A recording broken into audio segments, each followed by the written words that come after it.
তো বন্ধুরা, তোমরা সবাই কেমন আছো? ভালো আছো নিশ্চয়ই। আমিও খুব ভালো আছি।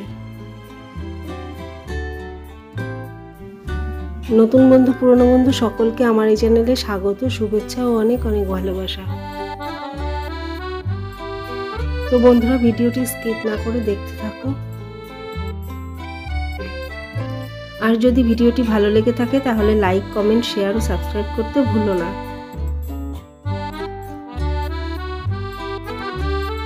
আজকে দেখো ফার্স্টেই চলে এসেছি মেয়ের ঘরে। মেয়ে বললো, মা বই আর বইয়ের টেবিলটা ভালো করে গুছিয়ে দাও, তারপর আমি পড়তে বসবো।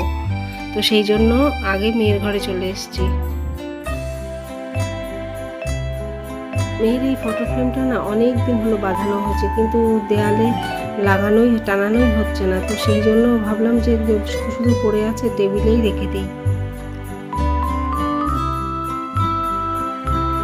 আর এই ঘড়িটা দেখো, এই ঘড়িটাও টানানো হচ্ছে না। ড্রেসিং টেবিলের আয়নাটাও সেট করা হয়নি এখনো।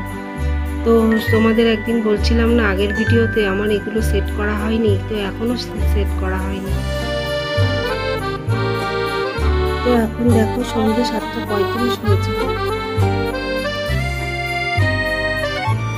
ঘরটা না খুব গরম হয়ে গেছে। ঘরের দরজা বন্ধ করে রেখে দিয়েছে একটা, তারপরে জানলাটাও দেখো খোলেনি। দুপুরে রোদের তাপ আসে বলে সেই দুপুর থেকেই জানলাটা বন্ধ করে রাখা হয়, সন্ধ্যের পরে খুলে দেওয়া হয়। তো আজকে আর খোলেনি। তো বইয়ের টেবিল তো গোছানো হয়েছে, এদিকে খাটের চাদরটাও ঝেড়ে নিলাম ভালো করে। আজকে আর চেঞ্জ করলাম না, ভালো করে ঝেড়ে তারপর গুছিয়ে রেখেছি। এবার ঘরের ফার্নিচারগুলো মুছে নিলাম।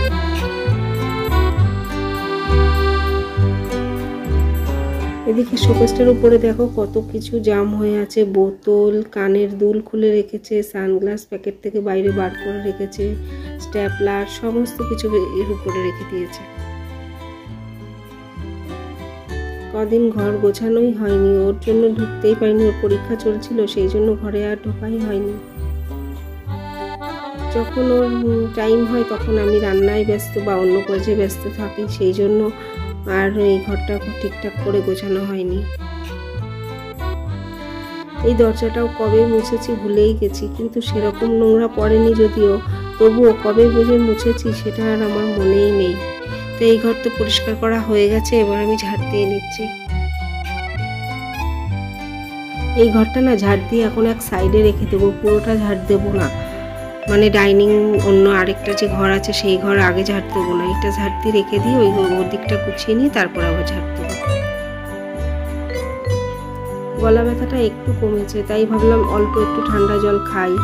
গরম লাগছে প্রচুর, সেই জন্য ভাবছি যে ঠান্ডা জল না খেলে আর ভালো লাগছে না। গরমকালে একটু কষ্ট হয় যদিও, তবুও কাজ করতে ভালো লাগে, কিন্তু শীতে জলে তো হাত দেওয়াই যায় না, কাজ করতেও ভালো লাগে না। সোফাটা আজ বেশি এলোমেলো হয়নি, সব ঠিকঠাকই আছে, তার উপর দিয়ে আমি আরেকটু ঠিক করে রাখছি। আজকে এক দিদির বাড়িতে নিমন্ত্রণ ছিল, তো সেই জন্য সেখানে যাওয়া হয়েছিল বলে আর আস্তে আস্তে প্রায় সন্ধে হয়ে গেছে, সেই জন্য আর আজকে টিফিন করিনি। তো রাতে কি করব জানি না, রাতে কি রান্না হবে সেটা আবার জিজ্ঞাসা করে নেব। দেখো হাজবেন্ড বলছে যে মুড়ি খাবে আর সাথে মাছ ভাজা খাবে। আর মেয়ে বললো যে মা ভাত খাবো আর মাছের ঝোল করো। তো চলো ভাত মাছের ঝোল রান্না করে নিই। দেখো আমি না এইভাবে ভাত করি, ভাতে অল্প মানে হাঁড়িতে অল্প জল দিয়ে ফুটতে দিই, ফুটে গেলে তারপরে হাঁড়ির উপরে ডেচকিতে করে জল রাখা থাকে, সেই জলটা যখন গরম হয়ে যায় তখন সেটা আবার অল্প করে ঢেলে দিই। তো এইভাবে ভাত রান্না করলে না তাড়াতাড়ি ভাত ফুটে যায়। আমরা যখন ওই বাড়িতে ছিলাম তখন আমাদের জয়েন্ট ফ্যামিলি ছিল, 10 জন 11 জনের রান্না করতে হতো। তো সেই তখন থেকেই আমার ছোট্ট হাঁড়িতে অল্প একটু রান্না করতে খুবই ভালো লাগে। আসলে হাঁড়ি ছোট্ট দেখলেই মন খুশি হয়ে যায়। দেখো ভাতটা তো ফুটে গেছে, ভাতের উপরে জল দিয়েছিলাম না, সেই জলটাও একটু ঢেলে দিয়েছি। যখনই জল কমে যায় তখনই একটু জল ঢেলে দিতে হয়, গরম জল। এইভাবে ভাত রান্না করলে তাড়াতাড়ি ভাত ফুটে যায়। তো ভাত ফুটে গেলে আমি আবার 10-15 মিনিটের জন্য অফ করে রাখি। তাই ভাতটা অফ করে রেখে এদিকে চলে এসেছি ঝাড় দিতে, কিন্তু মাছ তো এখনো বের করা হয়নি, তো ঝাড় দিয়ে তারপর মাছটা বার করে রাখবো। আমি তো আগের ভিডিওতেও বলেছি আমার তোমাদের সাথে এইভাবে কাজ করে করে কথা বলতে ভীষণই ভালো লাগে।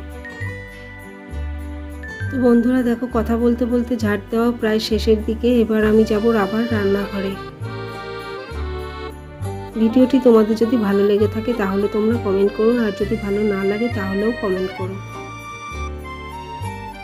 কমেন্টের উত্তর দিতে আমার বেশ লাগে।